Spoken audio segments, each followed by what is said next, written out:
ẹ̀lẹ́ léyìí o mo kọ́kùnrin mo kóbìnrin ọmọdé eléyìí mo kí yín alàgbà eléyìí mo kí yín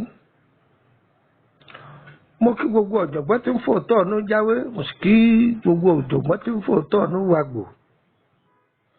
bẹ́ẹ̀ ni mo kí gbogbo ọmọ Yorùbá káàkiri gbogbo àgbáńlá ayé ẹ̀lẹ́ léyìí ọ̀dẹ̀ ọ̀dà bí bùwọ́ omi láàmú agbọ́nù léyìí ànígbọ́ bùwọ́ àgbò ìṣẹ̀dá wo nígbàbọ̀dẹ̀ orúkọ mi ni Lukman ọmọ àyẹ́dàrí bàbá ọgbọ́n ọmọ ọ̀dọ̀ àgbà ẹ wá nǹkan fìdílé tàbí kẹfìdílé nǹkan kájọ jàǹfààní tí ń bẹ lára ètò tí mo gbé dé yìí ẹ gbójú ayọ̀ yín sókè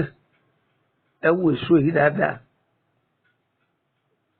mo rò pé yìí náà ti mọ̀ fún àǹfààní ẹni tí ò réso yìí rí tàbí ẹni tó rí rí tí ọmọ wúlò rẹ̀ orúkọ èso yìí a máa jáde látara igi osè igi wo ni igi osè igi yìí jẹ́ igi tó jẹ́ pé a máa dàgbà láyé ẹ̀mí igi yìí a máa gùn púpọ̀ àṣírí wa pamọ́ bámúbámú sára igi yìí ẹ̀gbọ́n tí àwọn àgbààgbà wa máa sọ ní ohun alẹ́ fẹ́ wọ́n ní apá kìí kági òsè bápá àwọn ni wọ́n gèé tí ka apá èèyàn gèé ká o àṣírí pamọ́ bẹ̀ bámúbámú á fi ṣiṣẹ́ ìṣẹ́gun bẹ́ẹ̀ ni ó tún dá fún iṣẹ́ ìwòsàn ara tí ìwòsàn ara rẹ̀ á kọjá bẹ́ẹ̀ tíṣẹ́ ìṣẹ́gun rẹ̀ á kọjá bẹ́ẹ̀ ọ̀yá ẹ wá nǹkan fìdílé tàbí kẹfìdílé nǹkan kẹfẹnu mẹ́nu kẹfìtì méjì kẹsẹnu kẹm ẹ̀yà mi létí ọ̀tún ẹ̀fìtù sílẹ̀ báwo là á ṣe lò ó báwo là á ṣe lò ṣe rí èso yìí ẹ lọ wá kọ́pọ̀ ẹja ìdí ọ̀pọ̀ bá mú ẹ wá wọ̀ jáde kẹ yọ gbogbo ìdọ̀tí inú rẹ̀ ẹ yọ kúò ẹ gún kẹ lọ kò sí lọ́múlọ́múlọ́múlọ́múlọ́múlọ́mú èso yìí nìkan ní sọ fún yín o èso yìí nìkan ní sọ fún yín o tí a máa pa ẹtí ìfín kankan kún èmi sọ fún wa pé Ọlọ́run fún wa ní nǹkan aláàmọ́ yìí rẹ̀ ìwọ́tọ̀ ọba ní àrùn ọgbẹ́nú páúdà rẹ̀ tó ti lọ sọ̀rọ̀ kò ti sọ́ di páúdà máa fi lo ẹ̀kọ́ tútù gbówó ọ lè máa fomi tútù lò ó lè dá sínú oyin kọ́ máa la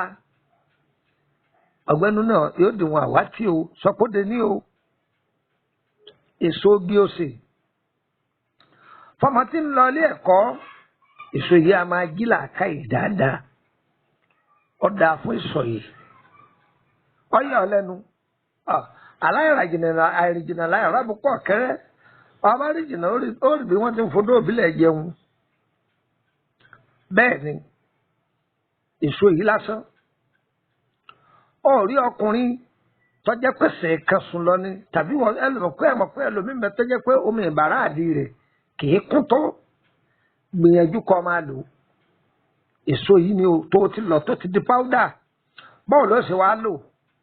sórí tó ti pòògì ó ti bù ú sí ọwọ́ àdàlẹ̀ píkì sí kọ́ máa mú a máa fún ọkùnrin ní okun àti agbára kéde bẹ́ẹ̀ dúró ọmọ tẹ ẹsẹ̀ bí ọbẹ̀rẹ̀ látọmọ ọdún kan lóòkè kódà tó fi pọ́gọ́ta ọdún kókó tàlùbáǹkó ni aláboyún gan máa lò ó bó ṣe ń wò èso yìí máa má rẹ ní ṣe kó ara máa jí gbírí gbogbo lè ṣe ni ẹ má ti lọ ò ń bọ̀.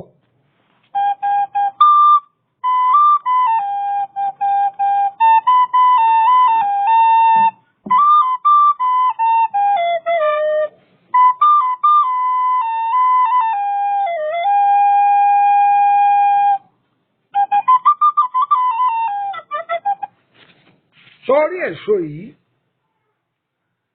tí èèyàn bá ní bóyá àrùn pé diabẹ́tíìsì ni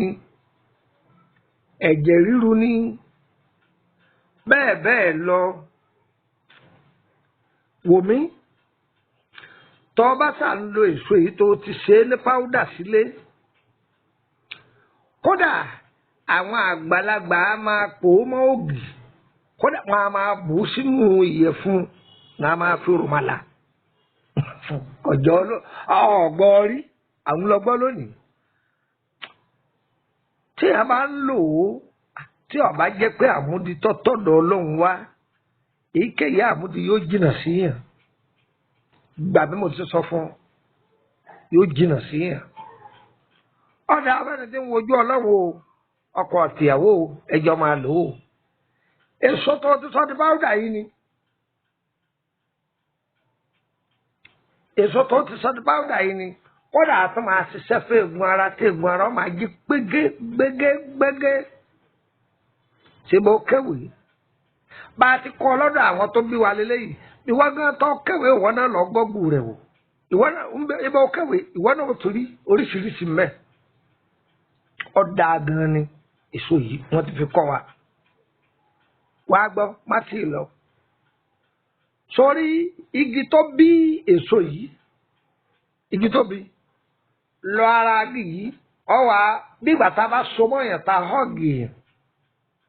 bó ṣe so mọ́ igi yìí tó fọwọ́ méjèèjì tó fi dì mọ́ sórí ibi tọ́wọ́ rẹ̀ dé níbi apá ọ̀tún gbìyànjú kó fi kíní kan sàmì rẹ̀ ó fi òkúta sàmì rẹ̀ ibi tọ́wọ́ rẹ̀ dé lọ́wọ́ òsì ó fi òkúta ó fi sàmì rẹ̀ ọwà kàrà kó mẹ ọwà mú àdá ọ̀pá àkóbi tẹ́lẹ̀ kínní ọ̀pá àkóbi tẹ́lẹ̀ kejì ó ti ṣe bí mo ti wí ọ̀yá kó dànù agbádá kí ni mo fi fún anímọ́ni kó dànù agbádá ọkùnrin dànù agbádá ó ti kó dànù agbádá fòdìdí àtàrí kan lásẹ̀kùn ó ti jó máa bù ara sọ́dún bẹ́ẹ̀ ni kaba ló ń wò ó sí ọ ní láburú ẹnu yá lásán yọ kàn máa wí lásán àwò yóò sì gbà yóò sì mọ̀ yóò máa jẹnu ẹ̀yìn lásán ni ẹ wọ mi ẹ lọ ẹ lò ọtọ́ lẹ́nu ó kù ní kù tó ẹ tó máa bá mi pàdé lórí igi òsè ní ọjọ́ rẹ tí ó jẹ́ part 2 nọ́mbà ọ̀lẹ́lẹ̀ bí bá mi sọ̀rọ̀ +23480 3298 3298 +23480 3298 3298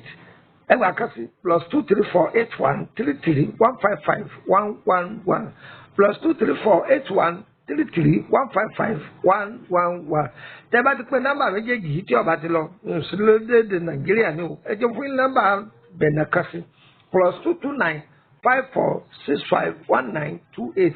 +229 54 65 1928 nọ́mbà Nàìjíríà tí mo kọ́ filẹ̀ yẹn òun lọ jẹ́ nọ́mbà tó jẹ́ offline mi ibẹ̀ ní kẹ́ máa fi mẹ́sẹ̀gì sí ẹ lè pè mí ní WhatsApp ẹ̀ yá yẹ wá o kò ní yẹ lẹ ìbéèrè lórí ìrìn àjò ayé ẹni ìtọ́jú ara ńlá náà ewé àtijọ́ ẹ̀ka sọ́wọ́ àwa náà kọ́ elédùn àná bí wọ́n fẹ́ kì í bá dọ́rọ̀ ẹ̀ má dé mọ́lẹ̀ ìwọ náà máa pín yá yẹ wá o ire kábíyèsí.